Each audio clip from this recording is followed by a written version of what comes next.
con las secretarias que están llevando el asunto, y entonces lo que nosotros hacemos es que en esas reuniones va gente de la comunidad, de las comunidades, y ellos le explican ya no las cosas jurídicas, sino más bien el contexto social y político que están viviendo, ¿no? Y de dónde sale la demanda que están haciendo, ¿no?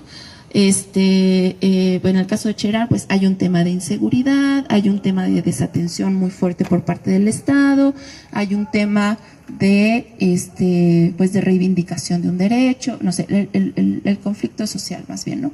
En el caso de comunidades como Pichátaro, como Santa Fe de la Laguna, bueno, pues hay un problema de discriminación histórica por parte de las cabeceras municipales que no invierten el presupuesto municipal en las comunidades. Por lo tanto, nosotros queremos que también en ejercicio de este derecho a libre determinación podamos administrar directamente la parte del presupuesto que nos corresponde, ¿no? Pero el problema social es o sea, la cabecera y los gobiernos municipales nos tienen en esta situación, ¿no? Y queremos. Me llama mucho la atención. Me llama mucho la atención esa parte que acabas de tocar. ¿Qué tanto influye el que lleves a personas de la comunidad, personas que tienen el problema, a hablar con un juez, con un magistrado, siendo que estas personas tienen que acatar la ley, la tienen que interpretar y la tienen que aplicar? O sea, me da la impresión de que las personas las llevan como para tocar el lado sensible del juzgador. ¿Funciona? O sea, ¿realmente vas a hacer que esa persona que también estudió leyes y que las tiene que acatar vaya un poquito en contra de la norma establecida? Bueno, ahí hay como dos cosas, ¿no? Por una parte, hay una crítica muy fuerte hacia esa práctica, justamente por eso, porque bueno, lo que señala esta crítica es que ahí se está poniendo en juego como la imparcialidad del juez, ¿no? Sobre todo porque en este tipo de audiencias no está la contraparte, solamente está una de las partes, ¿no? Y entonces hay una crítica muy fuerte a esas prácticas. Sin embargo, por una parte, a nivel, digamos, no estrictamente jurídico, sino social, es una práctica muy utilizada, ¿no? No en todos los países, pero en varios sí es como una práctica muy común, ¿no? Ahora, un poco también el punto de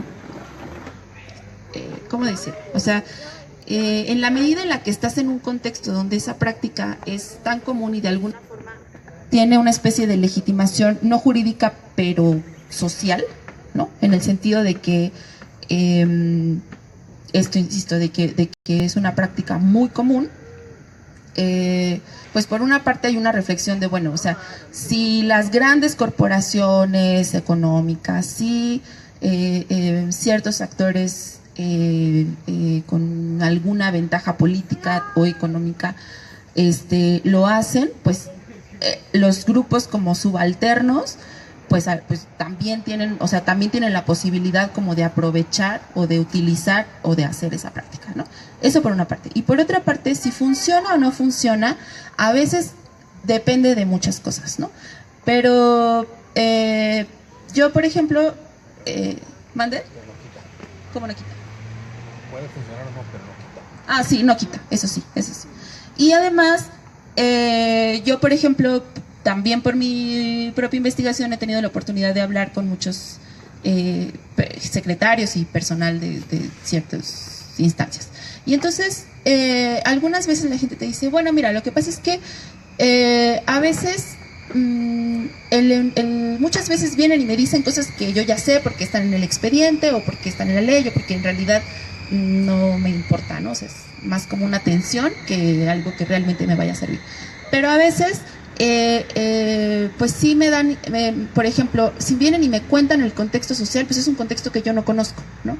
Entonces, no es necesario, porque además creo que, bueno, al menos en el espacio donde yo estuve, que era la corte, no ellos están como en el entendido de que independientemente de que vayas o no vayas, o sea, de que tú vayas, pues ellos van a juzgar conforme a derecho, ¿no? Y entonces, pues que no, de hecho nunca te dicen, bueno, pues ya te escuché, gracias, pero no te puedo decir si sí, si no, si qué, porque pues yo, ¿no? O sea, tengo que mantener también como esta parte de la objetividad y de la independencia.